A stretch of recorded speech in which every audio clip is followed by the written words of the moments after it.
Greetings. I have a testimony. I'm your host with Brother Willie Muhammad. God came to us to seek and to save that which was lost. He raised a man from among us. He, the Honorable Elijah Muhammad, laid the foundation.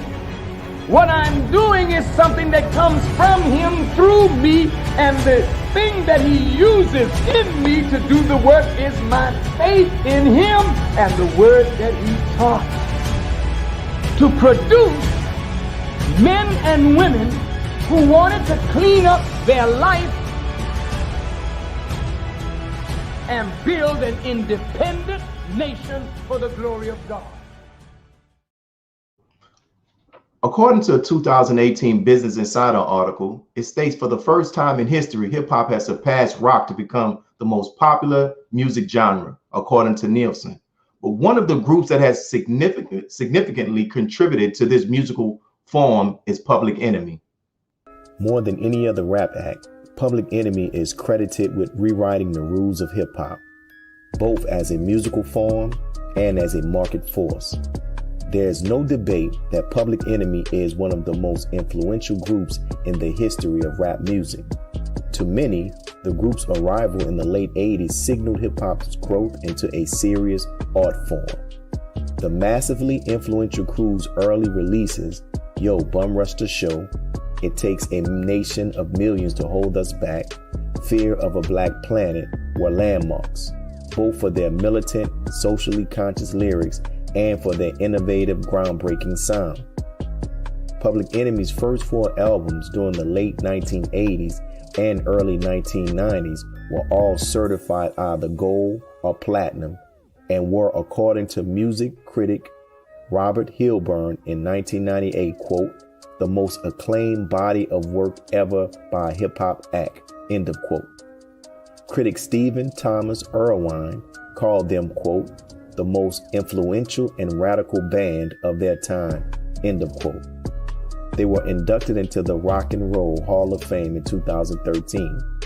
They were honored with the Grammy Lifetime Achievement Award at the 62nd Grammy Award. Public Enemy has also introduced some of hip-hop's most memorable performers. One of them is the lead rapper Chuck D, who used his lyrical skill to address a wide range of social and political issues relevant to the Black community. Chuck D is still influencing artists even today. Peace and blessings, family. My name is Lil Rocka from the rap group Salam Nation, and most definitely Chuck D has been an inspiration to me. 3 great things that I love about my brother Chuck D was, number one, his stage presence, the way he was able to move back and forth. The second thing was his ability to combine his style with the likes of Flavor Flav.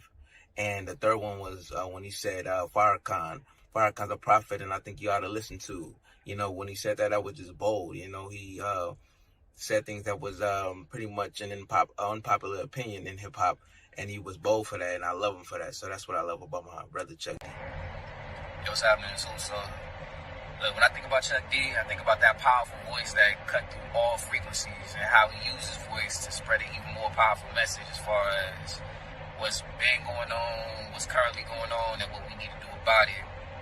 As a young artist, I think about Chuck D every time I got to say something really important. So, I love Chuck D. So thank you for joining us today, Brother Chuck. We appreciate you for accepting this invitation, my brother.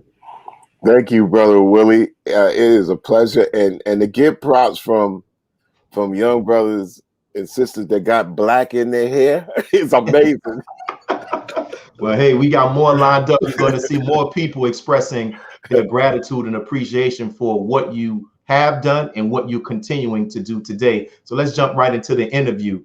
As I prepared for this interview, I did some research, and it made me think about how today, with the distribution and public access to music, is readily available with the internet. But from my research, you and Public Enemy were the first to release a full album online, and you were one of the early proponents who challenged record labels and those in the industry who opposed doing such. So my first question is, how do you think your stance has helped to create the current digital landscape that we are seeing musically today? Good question, Brother Willie. Well, it was not to be prophetic in anything. We're in what you call the music industry, the record industry, more importantly, as far as people connected to us. And it was up to us to try to grow beyond that. So at that particular time, the record industry had started to close its walls. And although they weren't, quote unquote, saying that they were censoring artists, in fact, they were, where they were kind of like kowtowing, the narrative of hip hop and rap music into something that just behooved them as far as sales, numbers, the quantity over the quality. And so they had skewed, the hip hop narrative of being diverse and many voices, and especially the collective of groups, into this thing that, they reduced it to this things like, listen, if it's got to be one voice that does and says this to get us our numbers, to get us our spreadsheet, then this is what we're going to do. The problem is when everything gets favored to just be that one trick pony, as they said. And we saw that we weren't going to have a life in that particular structure. So we tried to understand that there had to be ways that we could get directly to the fan, the fanatic, without the infrastructure of the business that had become one-sided. Mm-hmm. So in 1995 and 1996, I started to discover, with the help of a surrounding group of friends and technologists and scientists, that the internet was coming. And at that particular time, not a lot of people were on their computers per se to get music.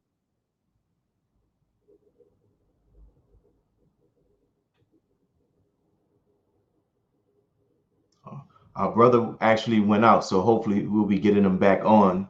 We'll be getting him back on soon to continue the actual interview. So excuses why we're having these technical difficulties.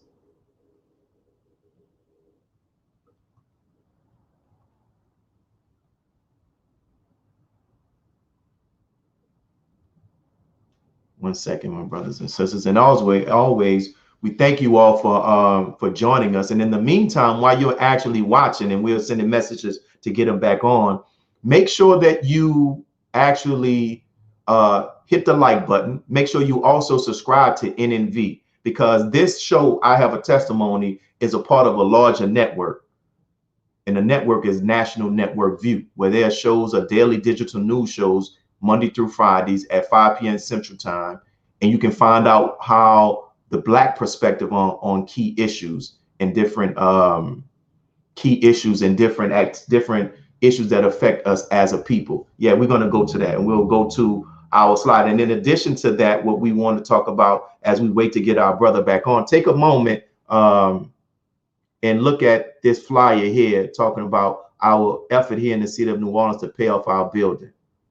Look at the information, and you see that we talk about this.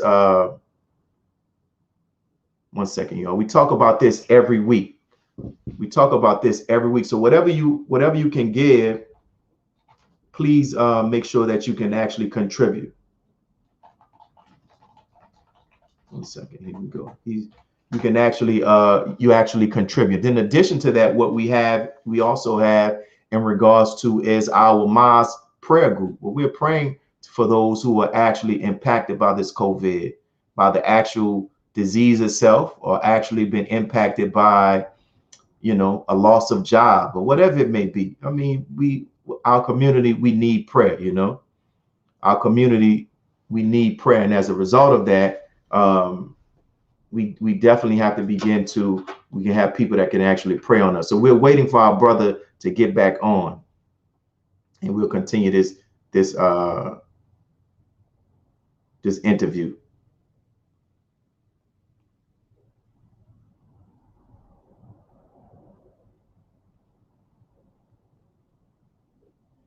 When he comes back on. So hopefully thus far, we appreciate that you all enjoying what you actually seen. And our brother was very touched to see that there are many young people that are actually still impacted by him. His actual Chrome service has actually went down. Hopefully ours doesn't go down. So he's waiting to get back on. And what we can do for our producers, can we go back before we go back into, before I do that, can we go back and replay the clip of those young brothers giving it up to Brother Chuck D?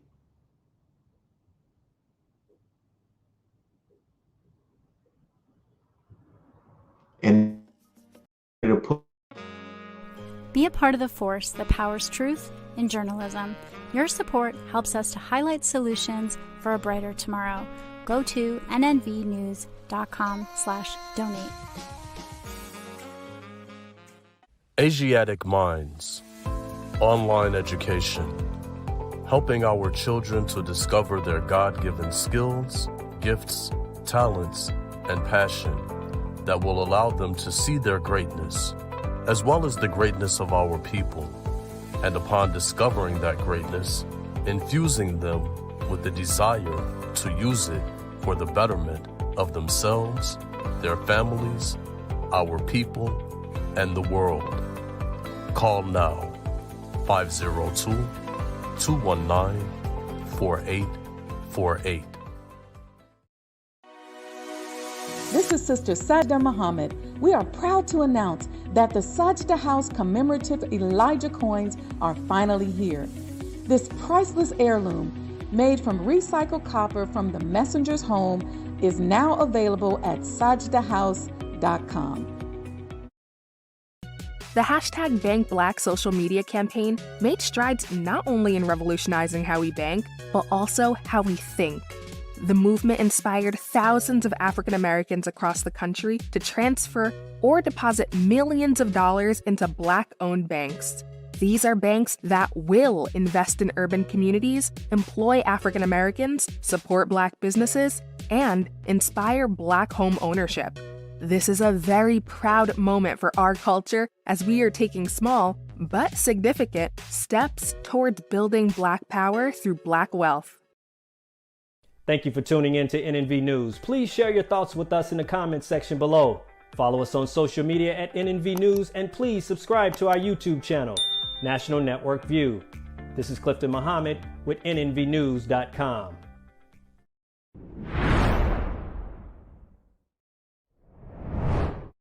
We're back. So that listen, how you said in your song, in one of the songs, brother's gonna work it out. We're gonna work it out. Brothers gonna work it out. Yeah.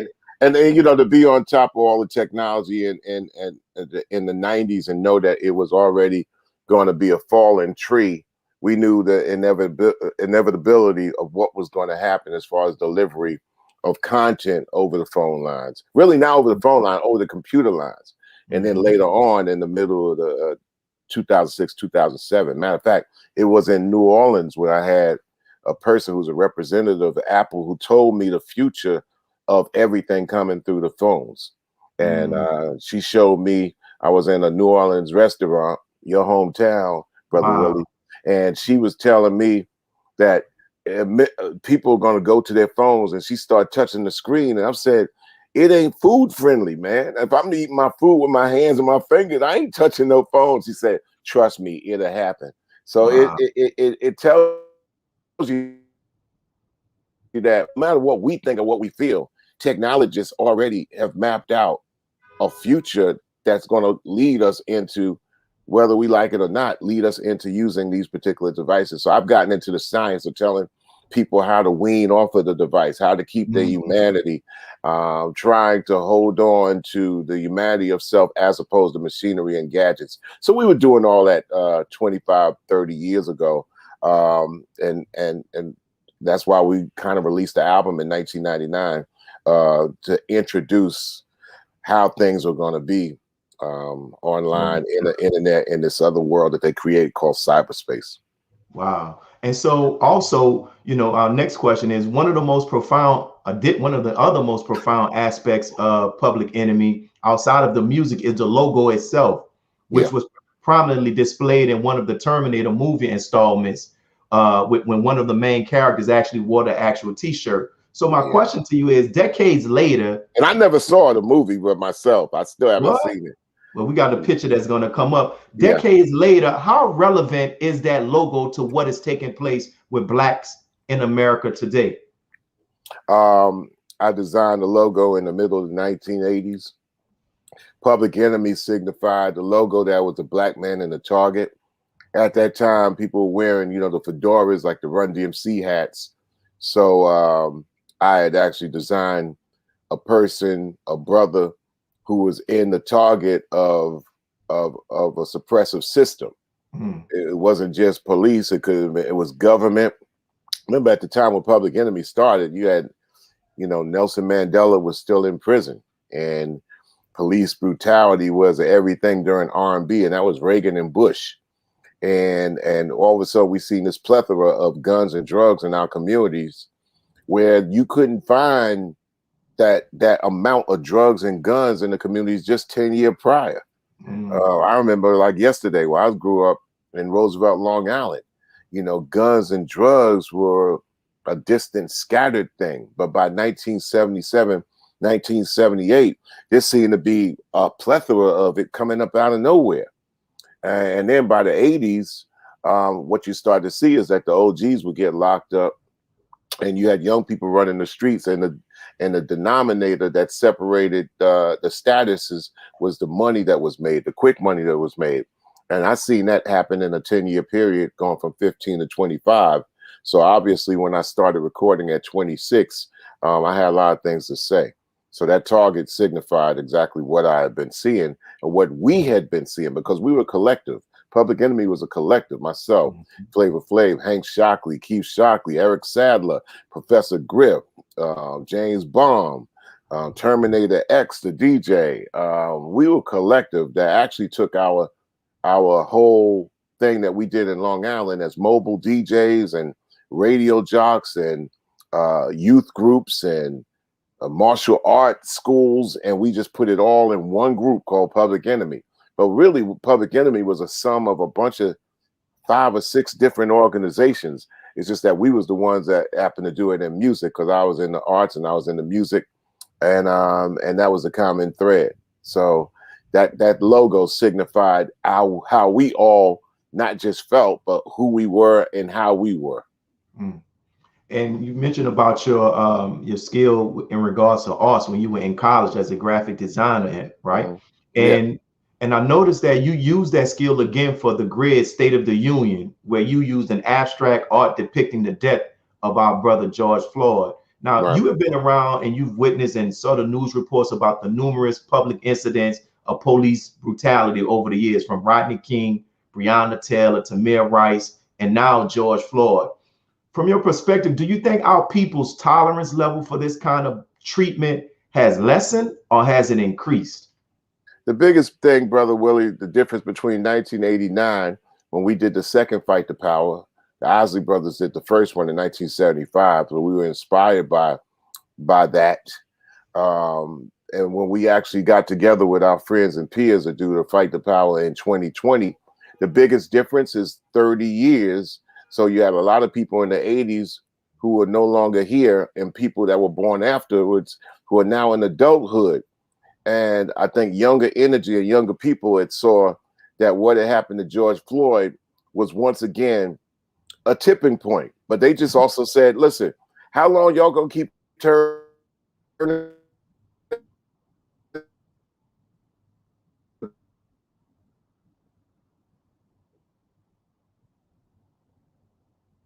You see, we're having another technical difficulties, but you heard our brother. There he is. Yeah, I'm still here. You know, they just got tired of it, and they wanted to answer to that, and they answered to that in their own way. I have a feeling that artists should be able to reflect the people. Do we lead the people? I think we need to point to leadership that's out there. This is why Public Enemy. No, we didn't say we were Farrakhan. We said Farrakhan is somebody I think you ought to listen to and check out. Whether you agree or disagree, check the man out and be able to form your own opinion. Just don't blindly just go out there and follow what's thrown at you. And I think young people and young energy said, listen, all this that y'all talking, we got to answer this our way, because what we keep seeing is y'all keep turning pages. I think what we also would like to do in arts is show it in an example of what hip hop and rap music can do.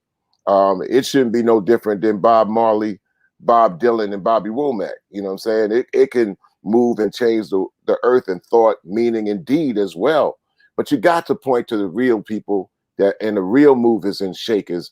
And this is why Public Enemy has saluted great leaderships, great organizations. Nation of Islam has taken us to places in the world that situations wouldn't take us. They wouldn't even open it. I mean, the Nation of Islam brought us to Africa, brought us to many countries in South America and the Caribbean, where your success is not measured by money. Your success is measured by the quality of soul, not the quantity of dividends.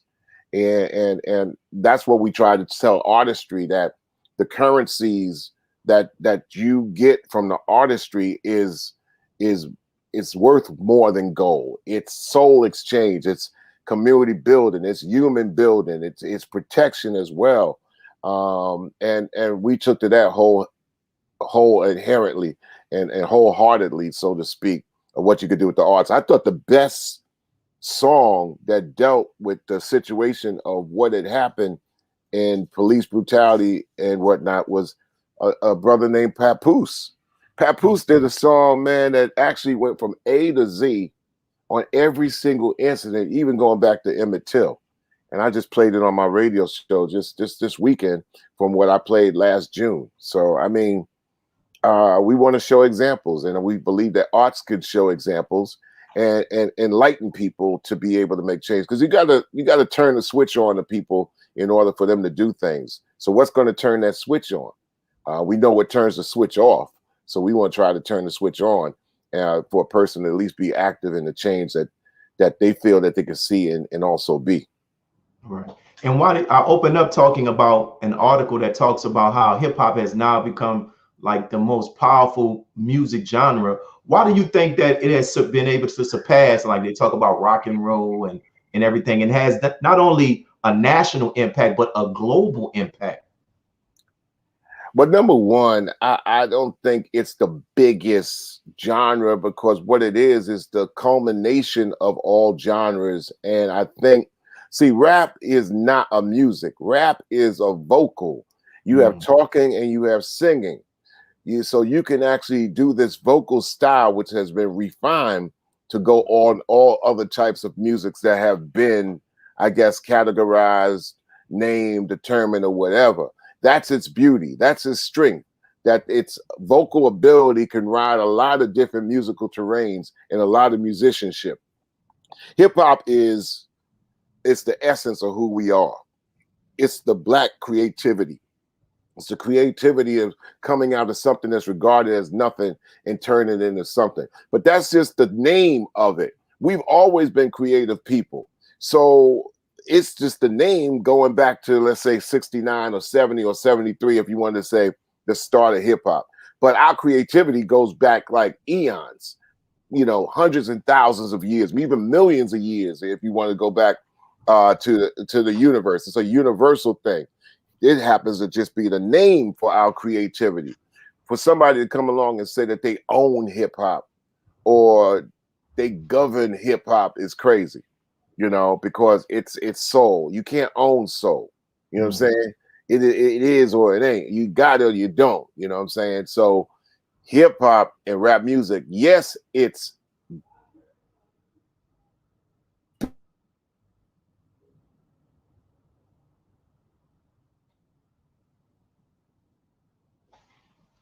We have partners for the technical difficulties again, waiting for our brother to get back in, but we pray that you all, there we go.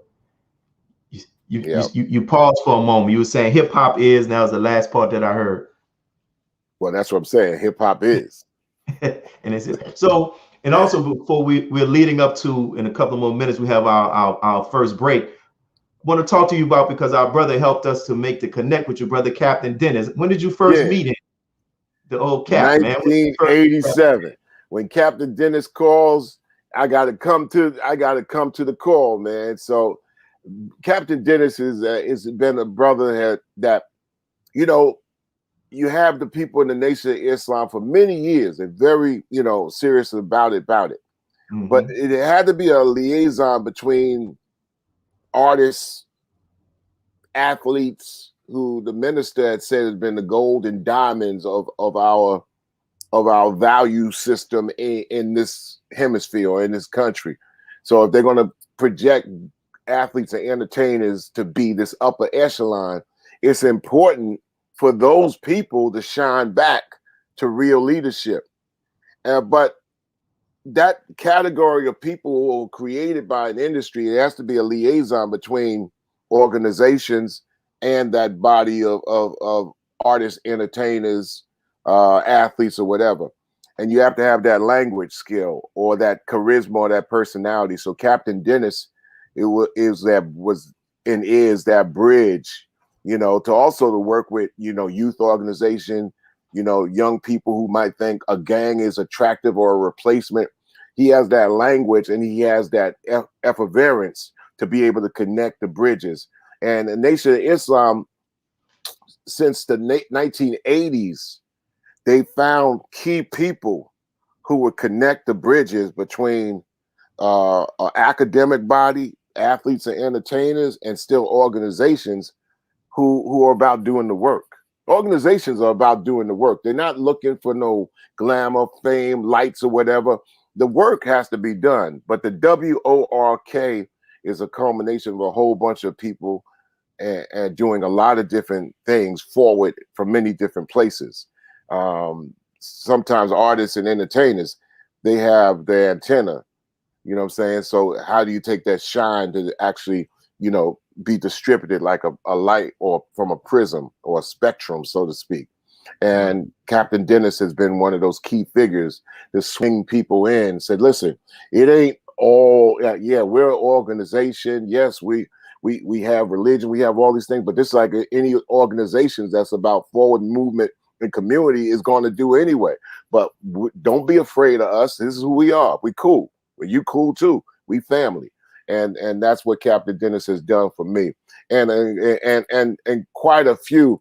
I mean, if, you know, like I used to collect baseball cards. Mm-hmm. In a way, like I all look at like a lot of the movers and shakers in the Nation of Islam, like if they were on baseball cards, like Nation of Islam cards, like, you know, Dr. Ali and Brother Akbar, man. It's like, you know, I mean, yeah, man. Sister Ava Muhammad, you know, Brother Khalid back in the day. You know what I'm saying? Everybody had you got the chief, you know, Minister Farrakhan. They have personalities in their leadership, but it was just done in the duty, you know. With us as athletes and entertainers, it was about, okay, shine into the duty, you know. And that was always been a fun aspect for me, as well as taking it serious. A lot of times people don't choke too serious, but I always have had some of my great laughs, you know, with Mustafa, you know, the minister's son, and Josh and Lewis, and, you know, great, you know, and about the duty, you know what I'm saying? And this is where that liaison in the middle is so important on the introduction. It's irreplaceable in my life, man. It's irreplaceable. Yes, sir. Well, thank you for that, brother. We're coming up on our next break, and we're going to pause for these brief public announcements. Be a part of the force that powers truth in journalism. Go to nnvnews.com/donate.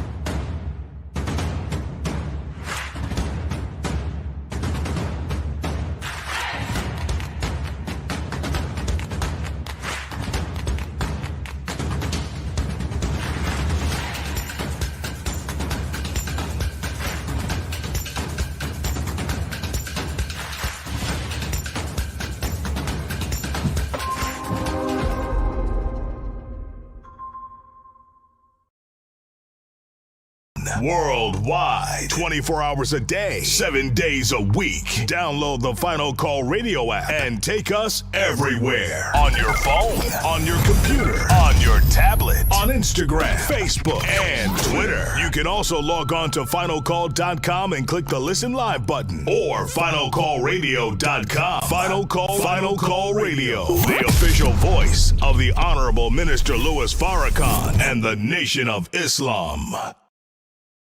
Please share your thoughts with us in the comment section below. Follow us on social media at NNV News, and please subscribe to our YouTube channel at National Network View. I am Anissa Muhammad with NNVnews.com.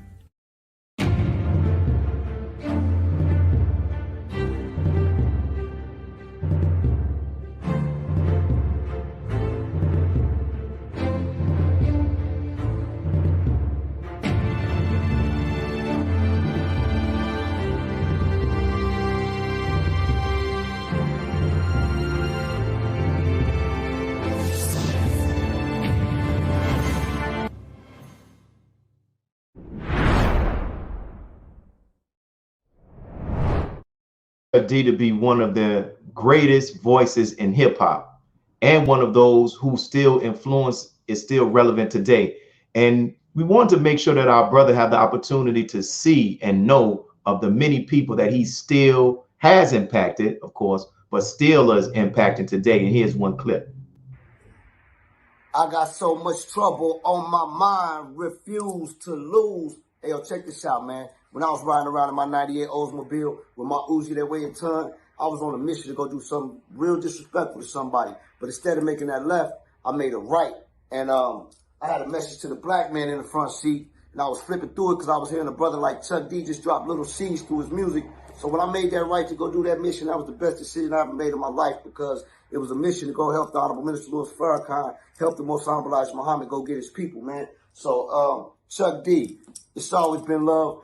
I remember one time we was in Paris, France. I was with a group called the Licks on tour, and Chuck D, Flavor Flav, Professor Grip, Terminator X, my brother James Bond, they always welcome me with just open arms, treating me like a little brother, man. So it's always been love. Brother Willie, hey, thank you so much for having such a great motivation. Like, he like a father figure to me. I'm gonna tell you straight up, when the Public Enemy logo was displayed, it always lets you know if you a young black man in America who in your b-boy stance who want to do hip-hop, that you was going to be a target for speaking how you want to speak. Chuck D ain't never been afraid to say what he say, never been afraid to represent what he represent, and that's freedom, justice, and equality under the flag of Islam. Master Muhammad, the Most Honorable Elijah Muhammad, the Honorable Minister Louis Farrakhan. Chuck D made it cool for us to represent them three men. So forever, to me, from your brother Derek, for real, I thank you. I love you, brother.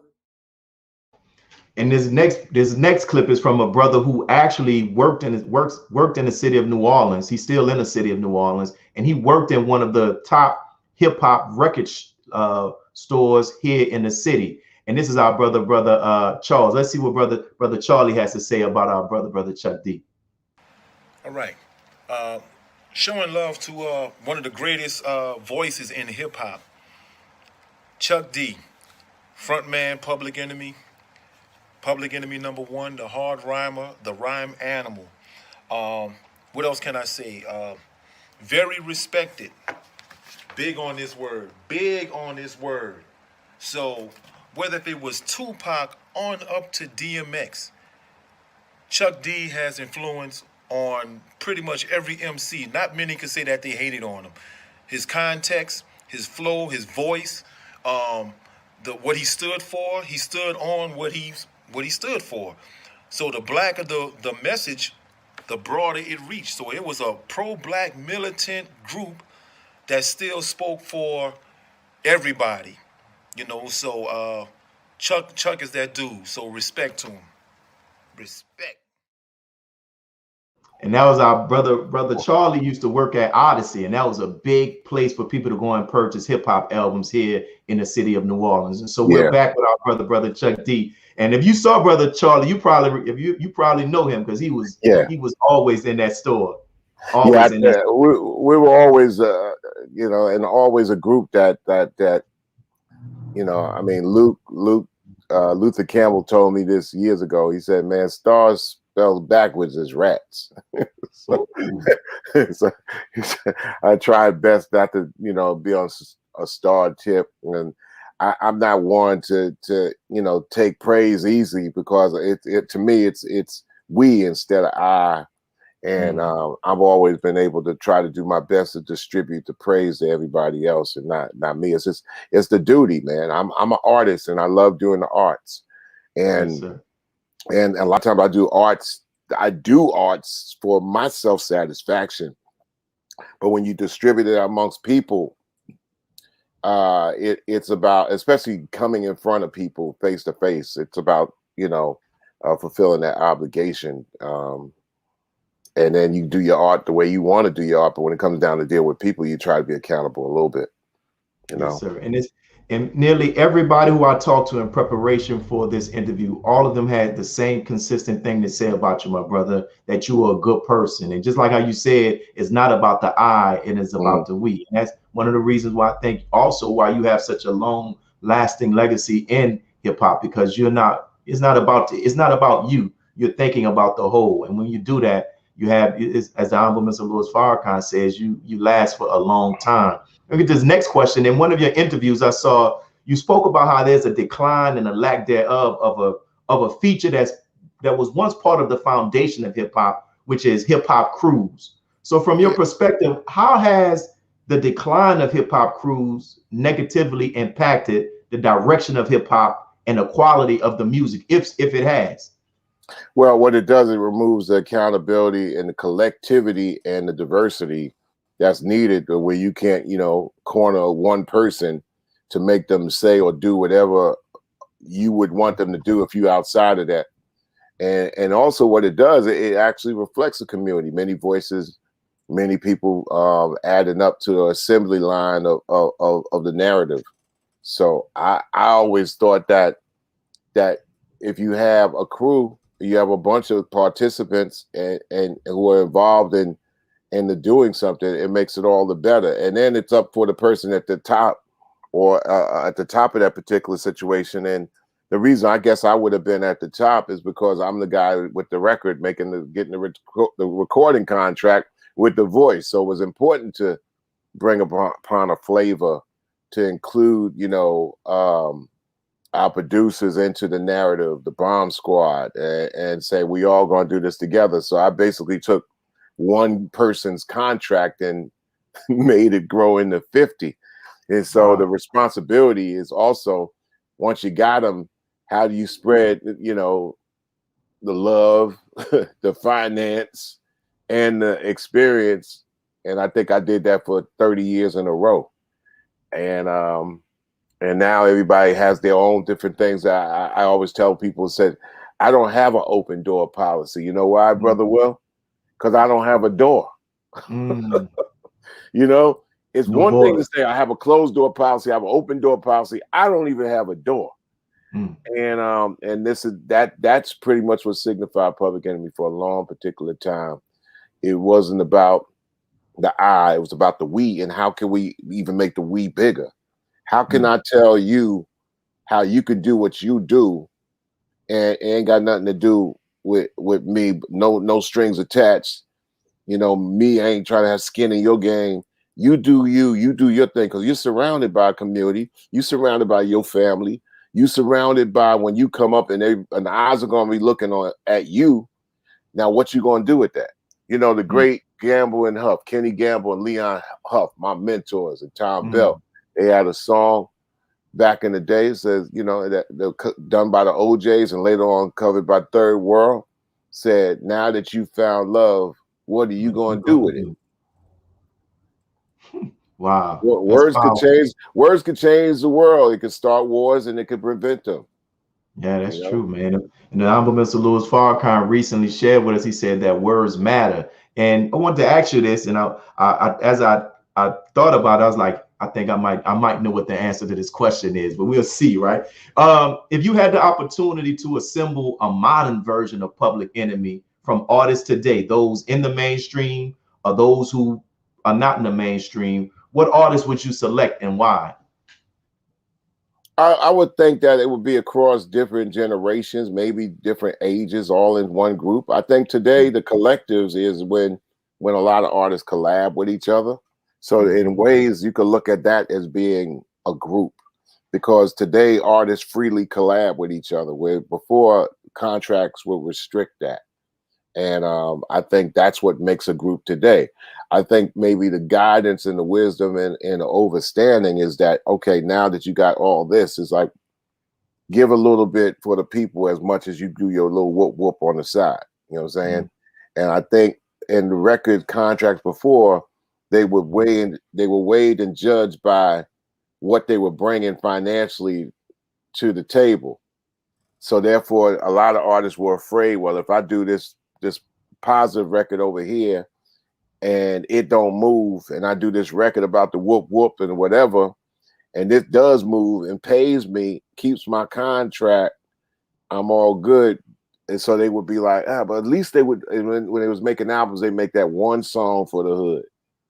Too Short made one of the greatest records ever for the community that I wish I made. He made The Ghetto, took the Donny Hathaway record, and I looked at Short Dog. I said, bro, you did.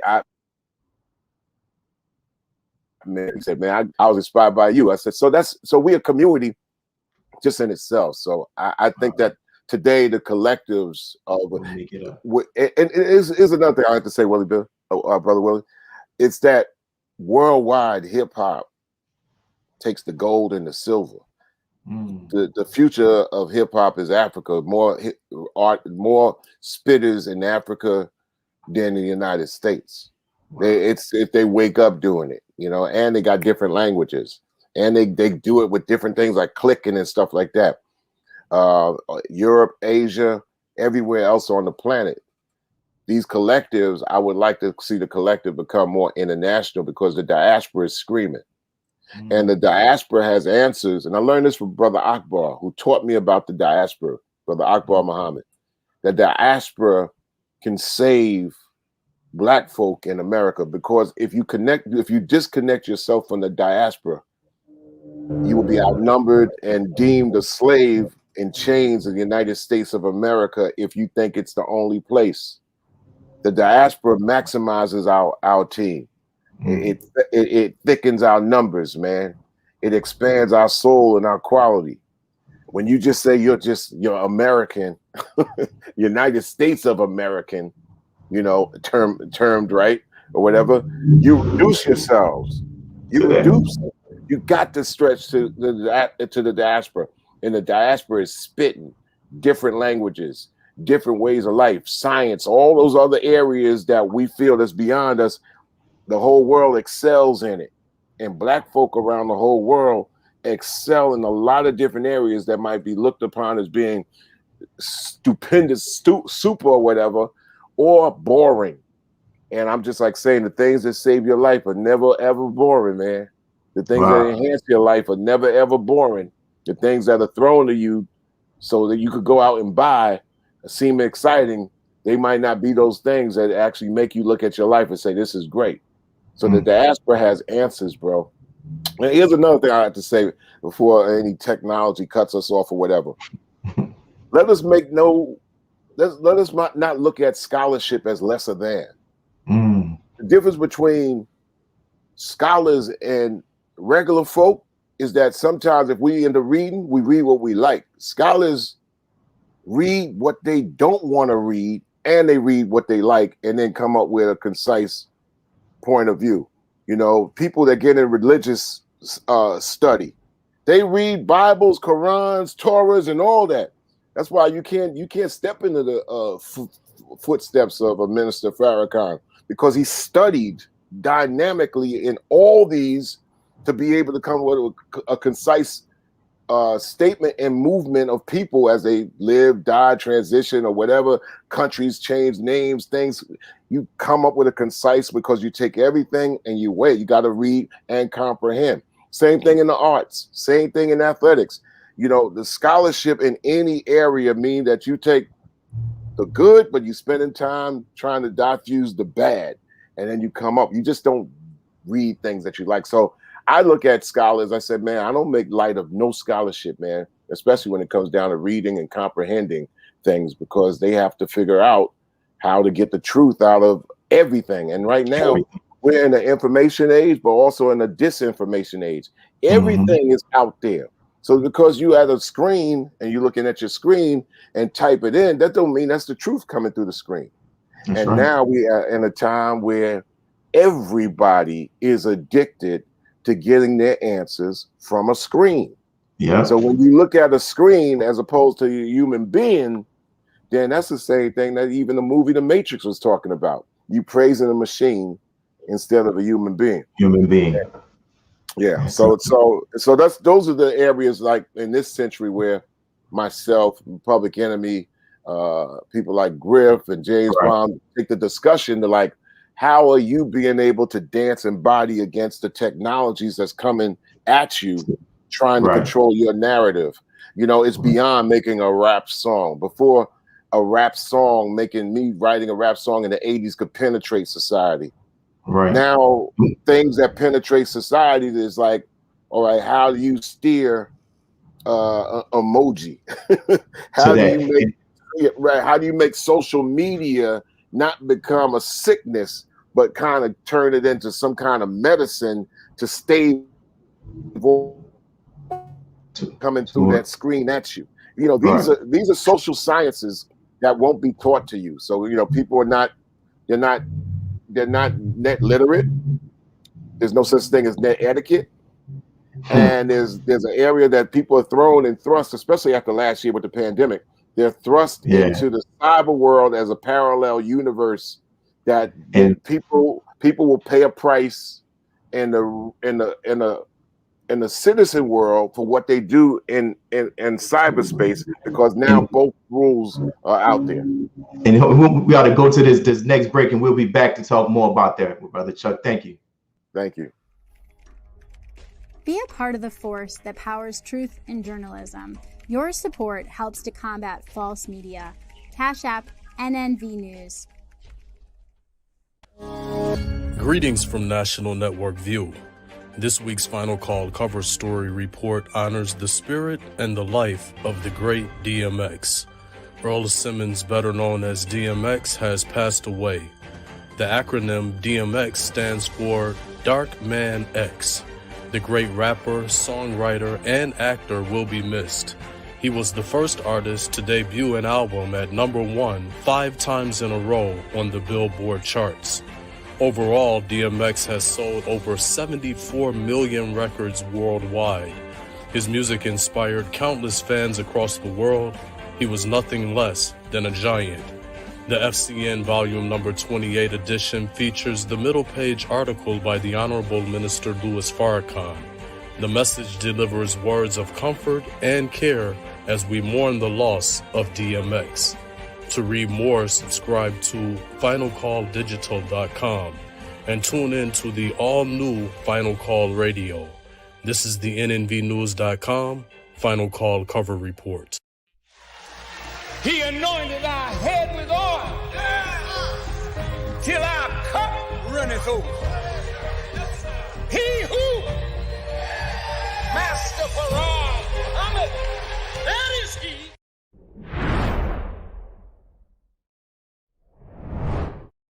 Of the NOI, the music of Public Enemy was the soundtrack of our journey and growth to Islam as taught by the Most Honorable Elijah Muhammad.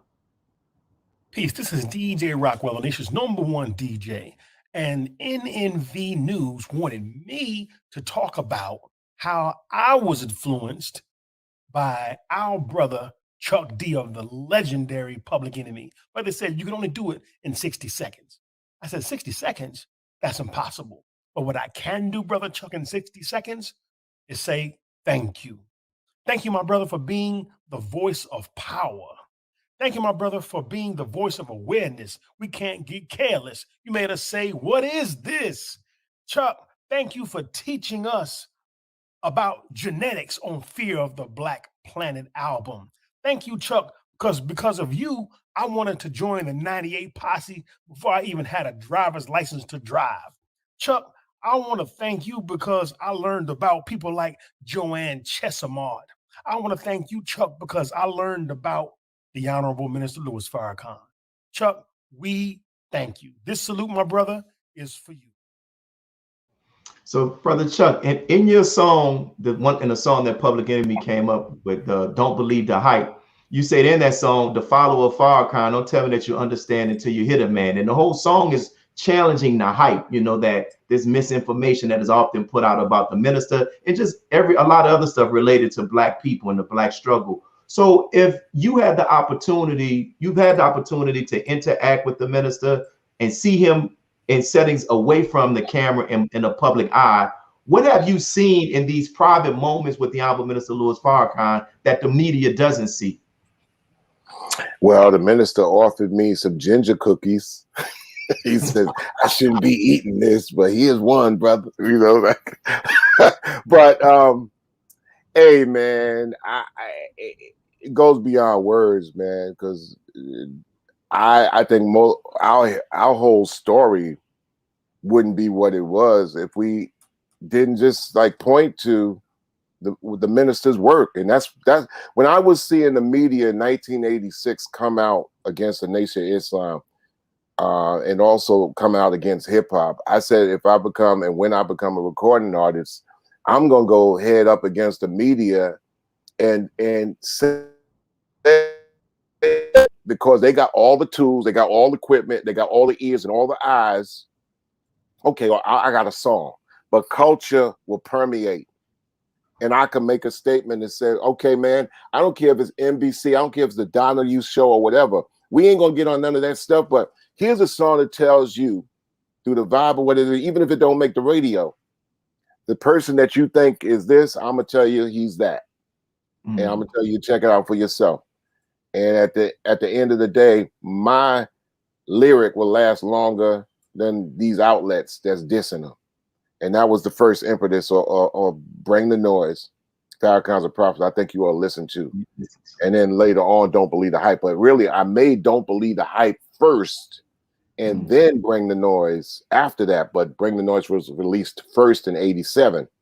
And then it was in the can, Don't Believe the Hype. And then that came out in 1988, spaced apart. So it just doubled the narrative of saying, okay, forget all that stuff you read and check it out for yourself. It's logic, there's wisdom, it's understanding, and just give it some time. And don't go on what you're reading by a one-sided writer who don't even know what it's about. You know, that's where that came from. And that's why I said the duty of artists and DJs, if you want to get quote unquote heady, point to real people doing real things. Don't point at yourself. You're already a quote unquote artist or entertainer. Why you got to point to yourself? Point to somebody doing something. Point to real people doing real things. Point to the laborers laboring every day, you know?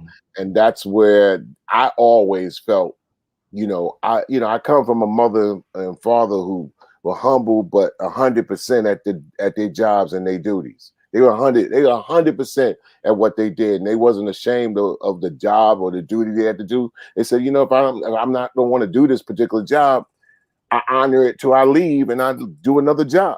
And I come from parents that thought like that, never looked down at the job, because they said, listen, we as human beings are greater than any job that could come to us, or anything that we're wearing, or anything that we're driving. Anything else is a step down from us. And I come from that. Wow. And I think you just gave some advice that, oftentimes we see some of the artists and they're battling whether I'm a role model and I'm a leader or this, but the advice that you gave to me is so practical that, listen, just point to people who are out there actually doing it.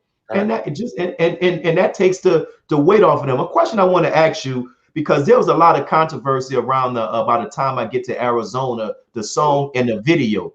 And in the video, in the end, like you see an outcome like where that's normally not seen with Black movies, Black arts, and Black videos. And I say this like I saw the movie Queen and Slim. I saw the movie American Skin. And personally, to me, it seems like with some of us, even though we're behind the cameras and writing, we still don't write ourselves in a way where we're victorious. Like Django was the only movie I can think about in the last couple of years where we came out on top, where I was able to walk out there like, yo, we won. And that was written by Terrence Quarantino, right? So, and in the video that you all did, like, yo, we came out there, we were victorious. Why do you think, I guess we can talk about the importance of imagery, and what do you think is the resistance that even some of our creatives are still not writing us in where we end up winning and walking in the sunset? We are slave to numbers. We are slave to numbers when look like even on social media, people following numbers. In the record industry, where it's no longer a record industry, where they know they can't sell a file, now they tell you it's based upon visits and how many people checked it out or followed it. If somebody has a film, at the end of the day, they feel that they got to sell it. So we got to figure out what we got to do in order to sell it or get the most people to like it. And I just think in art, sometimes I learned from the best artists that you got to be unapologetic, man, when you make your art. Because I tell people, I make my art for me. Now, I know working with people, you also make art with other people to come with an end result. But I just think that people are slaves to a number game. And no matter what trade it is, and capital, it's numbers. And somebody said, well, I want this ending to be like this, but how many people are you turning off? So once you mix art with numbers, Quincy Jones said it best. He says, we could talk art, we could talk creativity. Once you start talking money, God walks out the room. Wow. So I just think that, I think there's some artists should be like, and I get into art like this. Art is short for artificial, but I tell artists all the time, make what you want to make, but if you faking while you're making it, I don't think that feels good, because that's you're not being genuine. But make seriously what you feel. If you feel that there's a gangster story in you, but at the same time you feel that you never kissed your mother, then there's something you're missing telling your whole story in the mix. Because every gangster kisses his mom, and we know that really when we get down to the core of it, there ain't no such thing as no black gangsters. Not when there's a government. That's the real. Not when there's a prison industrial complex. Yes. Not when they feeding you the guns and we ain't making no guns. That's right. You know what I'm saying? We ain't growing no drugs. That's so right. We acting as all these particular roles. Right. So, why not act as a revolutionary if you're going to act?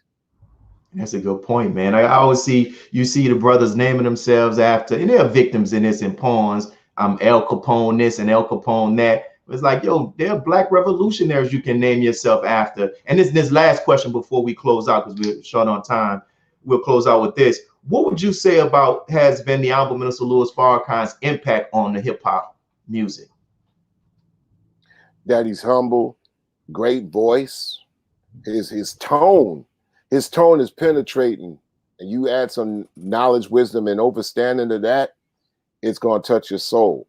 I don't think a lot of people, even if they say the same thing the minister says, he's gifted with a tone. I don't think a lot of people also talk about his tonality. His tone is very musical. It's very soothing yet penetrating. And when you add, a word of God or whatever you want to believe to that, yeah. And very few people have that, Brother Willie. If they might have the words, they might have the diction, but they even might have the flow. But the minister has all those things, and he got the flow, the diction, the word, the truth in the word, and he's got the tone, just the right voice at the. I mean, in hip hop and rap, people will talk about Jay-Z, it's flow, but he has a tone, the tone. And this is why the minister said it's very important for artists to kind of say some of the right things. And if you can't say the right things, point to people who are doing the right things. Not everybody's equipped to have the mic. And when you get the mic, you got to move something. Excellent point. And Brother Chuck, once again, brother, I thank you again, because, I heard the minister say how Malcolm X's autobiography has led many people to the Nation of Islam. But right up there with that book is your music.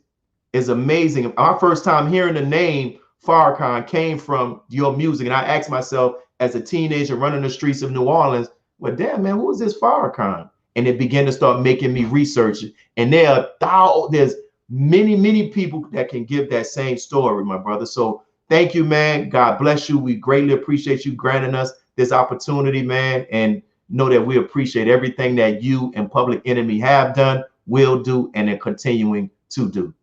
It's an honor and it's a thanks, and we give thanks. You know, we were just portals for that. Happen to be at the right place at the right time, doing the right thing. Yes, sir. God bless, my brother. We hopefully the Knicks might not win that game, Chuck. So thank you all for tuning into NNV. We thank you all for sticking through the technical difficulties. Make sure you hit the subscribe button. Make sure that you follow NNV. Make sure you tune in during the week, during our daily network reports, our news reports. And this is your brother, Brother Willie Muhammad. Peace. God came to us to seek and to save that which was lost. He raised a man from among us. He, the Honorable Elijah Muhammad, laid the foundation. What I'm doing is something that comes from him through me, and the thing that he uses in me to do the work is my faith in him and the word that he taught. To produce men and women who wanted to clean up their life and build an independent nation for the glory of God. Be a part of the force that powers truth in journalism. Your support helps to combat false media. Cash App NNV News.